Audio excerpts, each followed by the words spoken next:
కేరళ మాజీ సీఎం అచ్యుతానంద్ అంత్యక్రియలు ప్రభుత్వం లాంఛనాలతో నిర్వహించనున్నారు. మాజీ ముఖ్యమంత్రి గౌరవార్థం కేరళ ప్రభుత్వం ఇవాళ సెలవు దినం ప్రకటించింది. రాష్ట్రంలో 3 రోజుల పాటు సంతాప దినాలు పాటించనున్నారు.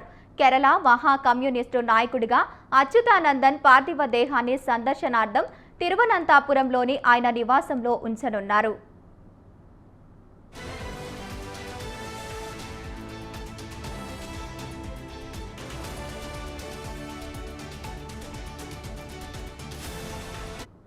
కేరళ మాజీ ముఖ్యమంత్రి సిపిఎం సీనియర్ నేత విఎస్ అచ్యుతానందన్ నిన్న తుదిశ్వాస విడిచారు.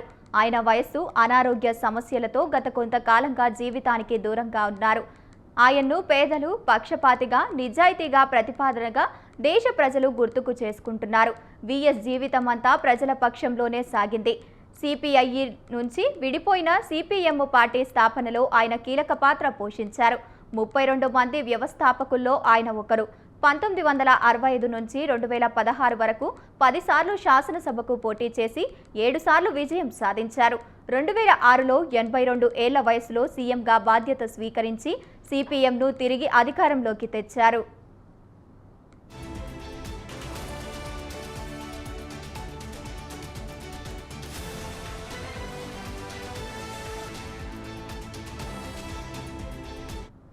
పంతొమ్మిది 1923లో అలప్పూజలో ఓ పేద కుటుంబంలో జన్మించిన ఆయన చిన్ననాటి నుంచే కష్టాలు ఎదుర్కొన్నారు.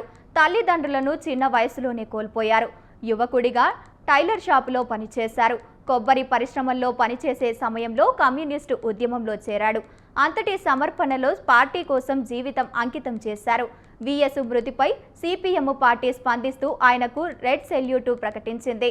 పార్టీ తరఫున అనేక నేతలు ఆయనకు సేవలు కొనియాడారు. సిపిఎం పోలిట్ బ్యూరో సభ్యుడు బివి రాఘవులు మచ్చలేని మహానేతగా వర్ణించారు. అచ్యుతానందన్ ఆదర్శే సిపిఎం బలంగా నిలిచే కారణమని చెప్పారు.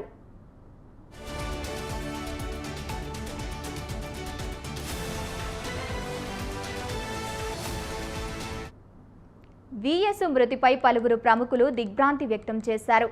కేటీఆర్ అచ్యుతానందన్ జీవితాన్ని ఈ తరం నేతలకు స్ఫూర్తిగా అభివర్ణించారు. మాజీ మంత్రి హరీష్ రావు ఆయన ప్రజాపక్ష నేతగా గుర్తు చేశారు. కుటుంబ సభ్యులకు, అభిమానులకు సానుభూతి ప్రకటించారు. విఎస్ అచ్యుతానందన్ జీవిత విశిష్టతను ప్రజల హృదయాల్లో నిలిచిపోయిందన్నారు. ఆయన ఎలాంటి రాజీ పడకను పోరాటంతో పద్ధతి భవిష్యత్తు తరాలకు మార్గదర్శకంగా నిలుస్తోందన్నారు. వామపక్ష ఉద్యమానికి చివరి లెజెండ్ కాస్తే విఎస్ అని అంటున్నారని రాజకీయ వర్గాలు చెబుతున్నాయి.